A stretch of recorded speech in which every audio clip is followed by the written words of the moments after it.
YouTube శ్రోతలందరికీ శుభోదయం, శుభాకాంక్షలు. నేను రాసిన ఈ కథానిక వీడియో చివరి వరకు వింటేనే అర్థమవుతుంది. మీకు నచ్చినట్లయితే లైక్ చేయండి, షేర్ చేయండి, సబ్స్క్రైబ్ చేసుకుని ఎంకరేజ్ చేయండి. కథానిక పేరు కనువిప్పు. పచ్చటి ప్రకృతి, పెద్ద పెద్ద చెట్లు, ఆహ్లాదకరమైన వాతావరణం, విశాలమైన ప్రాంగణం, పెద్ద ఆట స్థలం, ఏకాగ్రతతో విద్యను అభ్యసించడానికి అనువైన తరగతి గదులు, చూడముచ్చటైన కళాశాల, సరస్వతి స్వరూపాలైన అధ్యాపకుల బృందం.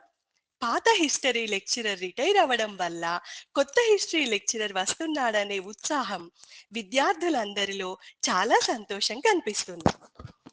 విద్యార్థులు తరగతి గదుల్లో నిశ్శబ్దంగా కూర్చున్నారు. కొత్త హిస్టరీ లెక్చరర్ వచ్చారు. విద్యార్థులను పరిచయం చేసుకుని పాఠ్యాంశాన్ని ప్రారంభించారు.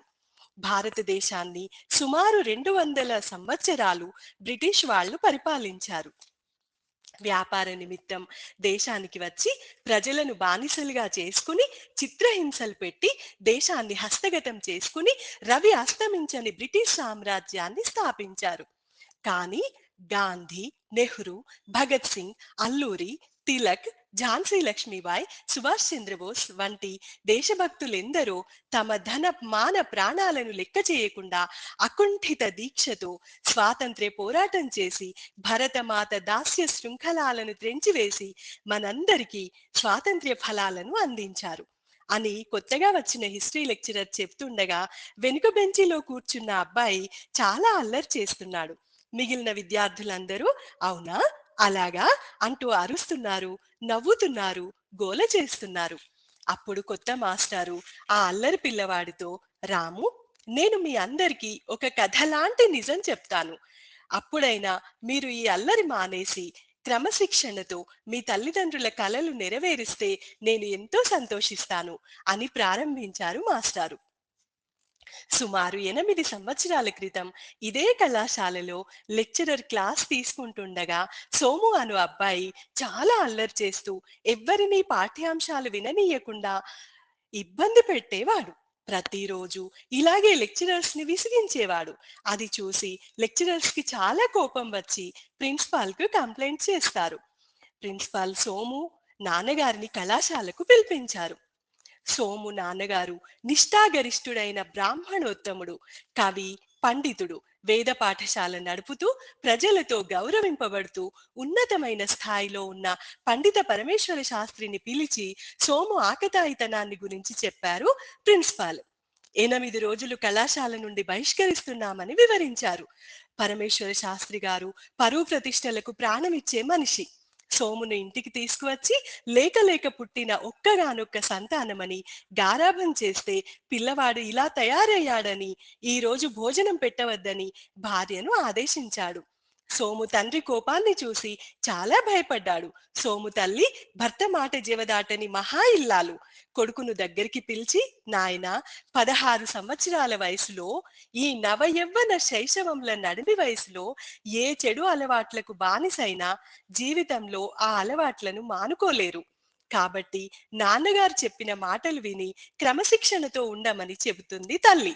అయినా సోము అల్లరి పనులు మానలేదు. వెంటనే తండ్రి ఎలాగైనా పిల్లవాడిని మంచి మార్గంలోకి మళ్లించాలని వేద పాఠశాలలో వేశాడు. అక్కడ ఇదే తంతు. తండ్రి విసిగిపోయి తన ఇంటి నుండి వెళ్ళగొట్టాడు. ఆకలితో ఉండడము, తండ్రి ఇంటి నుండి వెళ్ళగొట్టడము, ఏం చేయాలో తెలియక రోడ్డుపై నడుస్తూ కళ్ళు తిరిగి పడిపోయాడు సోము. కళాశాలలో ఈ సోమును సస్పెండ్ చేయడానికి ప్రధాన కారణమైన మాస్టర్ అదే దారిలో బైక్ మీద వస్తూ పడిపోయిన తన విద్యార్థిని చూసి బాధపడి ఇంటికి తీసుకువెళ్లి జరిగిన విషయం తెలుసుకుని భోజనం పెట్టి తన పిల్లలతో సమానంగా సోముకు కూడా చదువు నేర్పాడు.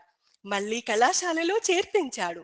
సోము తండ్రికి నచ్చజెప్పి సోమును తల్లిదండ్రులకు అప్పగించాడు. చదువు విలువను తెలుసుకొని పట్టుదలతో కష్టపడి చదివి ప్రయోజకుడైన ఆ సోము అనే అబ్బాయే ఈ సోమేశ్వరరావు మాస్టారు. మీ ముందున్న ఈ హిస్టరీ లెక్చరర్ అని చెప్పాడు మాస్టారు. వెంటనే రాముతో సహా విద్యార్థులందరూ, మాస్టారు, మిమ్మల్ని ఆదర్శంగా తీసుకుని మేము బాగా చదువుకుని చాలా గొప్పవాళ్ళం అవుతాము ఇంకెప్పుడూ అల్లరి చేయము, ఏ లెక్చరర్‌ను విసిగించము అని చెప్తారు. సోమేశ్వరరావు మాస్టారు విద్యార్థులకు ఈ విధంగా వివరిస్తారు. సభ్యత, సంస్కారం, సత్ప్రవర్తన, సహనం, క్రమశిక్షణతో విద్యార్థులు మెలిగితే వారి భవిష్యత్తు ఉజ్వలంగా ఉంటుందని, మంచి ఉన్నతమైన స్థాయిలో ఉంటారని, విద్యార్థులు అనుకున్నవన్నీ సాధిస్తారని, కృషి, దీక్ష, పట్టుదల, తపన, తాపత్రయం ఉంటే తప్పకుండా మంచి ప్రయోజకులవుతారని, మనిషి తలుచుకుంటే సాధించలేనిది ఏదీ ఉండదని, తన విద్యార్థులందరూ మంచి అత్యున్నత శిఖరాలు అధిరోహించాలని దీవిస్తారు మాస్టారు. తన కథ వల్ల ఒక్క విద్యార్థికి కనువిప్పు కలిగినా చాలు అనుకుంటారు మాస్టారు. కృషి ఉంటే మనుషులు ఋషులవుతారు, మహాపురుషులవుతారు, తరతరాలకు తరగని వెలుగవుతారు, ఇలవేలుపులవుతారు. Thank you so much.